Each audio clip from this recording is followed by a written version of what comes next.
There was something very weird back there. Let's get back to the car. It was only going to be a 10 to 15 minute walk. It wasn't anything that we hadn't done before. We'd been in these woods before, we're familiar with them. As we walked back into the forest, I remember the forest being quiet. I don't remember hearing other sounds. No crickets, nothing. It was quiet. It was within probably 5 minutes of being back in these woods, we were like, where are we? Look around. Where are we? We're right by the, As we got deeper into the woods, we started to realize that we were getting confused. Wait, we were on the path. It was like it was a completely different area. And we had made that walk about an hour before with zero problem. It's this way, come on. Wait. We started taking the wrong paths. It seemed like things had changed.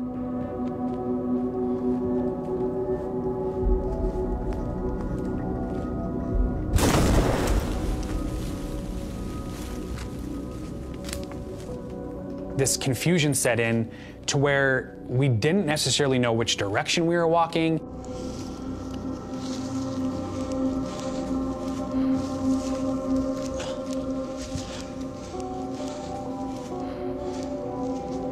Should we turn this way? Should we turn that way? It's that way, right? No, it's that way. We're going that way.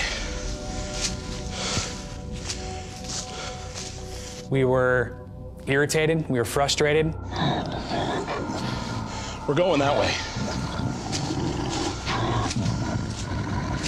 He drove us nuts. I mean, this has been almost 10 years. I still can't explain to you why this was happening. Come on. There's a trail up ahead.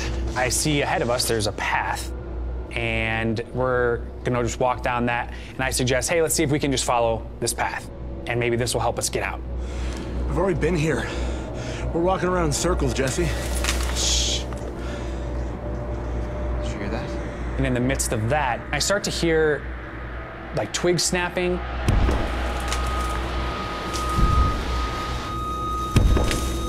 We started hearing these loud thuds behind us.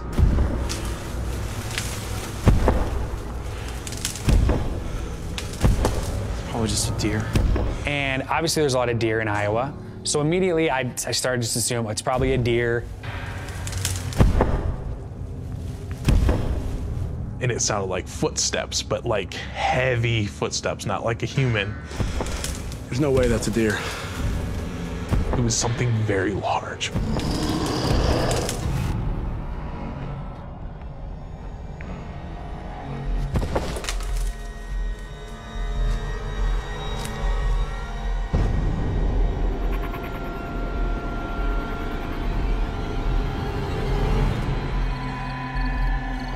It was probably between 10 o'clock and midnight. I started to just like try to figure out what could be following us. I mean, we're in the middle of the woods at night, what could it be? There was a tense feeling in the air. You have the feeling where your hair is standing up on the back of your neck. I don't think we're alone here.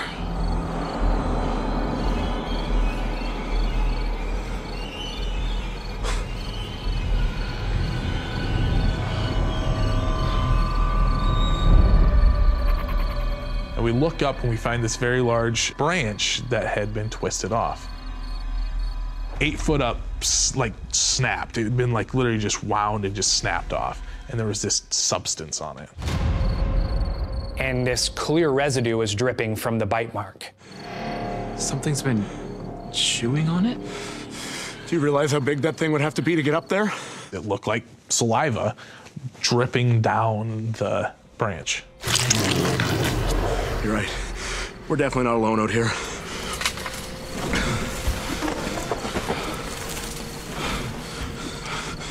I would say these sounds they were probably definitely 30 to 40 feet behind us.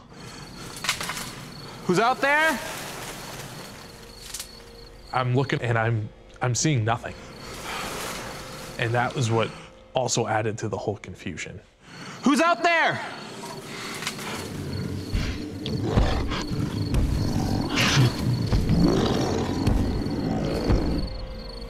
you're trying to rationalize what could be following you.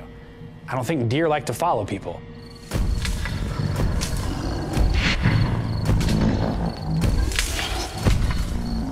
We started to hear what seemed like bodies moving through the woods. Do you hear that? They seem to be coming towards us. We were both basically frozen in fear. I don't like this, man. I have no idea what could be coming at us. There's definitely something out there. We just want it out. Bro, let's get out of here.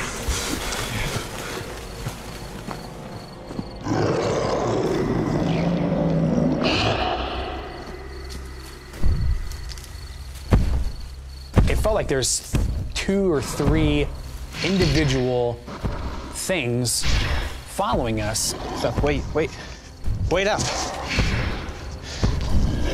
Seth, we gotta find a way out of here. It seems like something is pushing us through the woods, in a sense, in a specific direction. I think we're almost there. Stay here. I remember being scared, like, I don't know if we're gonna make it out tonight. We're either gonna be stuck in here until daylight, or we're just not gonna make it out. So I go down to the left, ended up finding a track, This way! but we split up. Jesse! Seth? I still couldn't see my brother Seth. Where are you? Seth! And then that's when I started to hear this rustling across the path. Seth, where are you? Seth!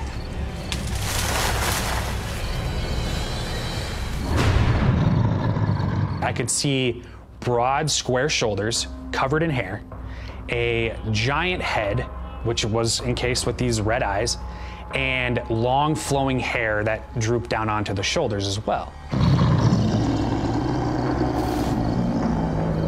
The head was probably roughly the size of a good-sized pumpkin. And then the shoulders, my goodness, probably 4 feet across. I mean, the only thing I could compare it to would be a giant gorilla. So directly in front of the creature is this fallen tree. So that tree probably had to weigh at least a couple 100 pounds, maybe 300-400 pounds. And with one big hand, it just slammed it down onto the tree and pushed that tree out of the way with 0 effort. That tree flew through the air, crashed through the woods. Seth! Jesse!